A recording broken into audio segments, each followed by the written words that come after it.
Hanggang madaling araw ng Lunes, ang alingaw-ngaw na mga sirena sa Tel Aviv, Israel.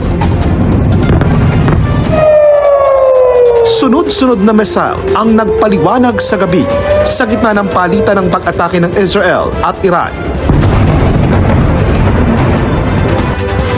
Ang iba sa mga missile na intercept ng defense system ng Israel, pero merong tumama sa lupa. Gaya sa lungsod ng Petah Tikva malapit sa Tel Aviv.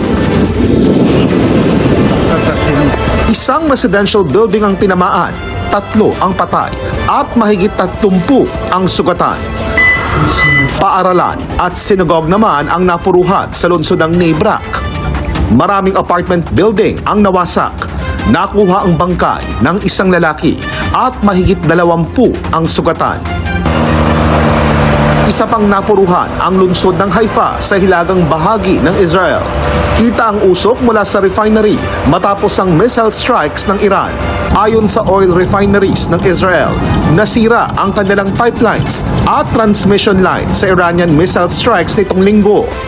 Nasa 30 ang sugatan sa lungsod habang patuloy ang search and rescue operations. Ito na ang ika-4 na araw ng palitan ng airstrike ng dalawang bansa. Mula noong unang magpakawala ng mga missile ang Israel sa Iran nitong Biyernes. Ang layunin ng Israel, pigilan ng Iran na lumikha ng nuclear weapon, kaya tinarget ang nuclear at military facilities doon.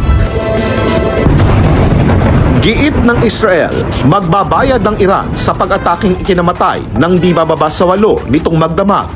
Nasa 100 ang sugatan. Sa kabuuan, di bababa sa 24 ang patay sa Israel sa mga missile attack ng Iran. Lahat mga sibilyan.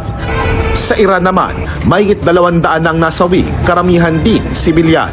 Babala ng Iran, mas malala pa ang kanilang gagawin kung patuloy na titindi ang tensyon. Sabay giit na di sila gumagawa ng nuclear weapon. Isang Pilipinong caregiver sa Rehovot, Israel, ang nasa kritikal na kalagayan ngayon.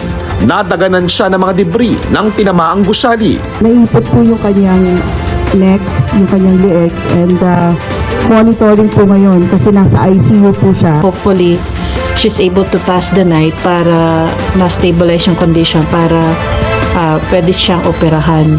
Isa pang Pinoy caregiver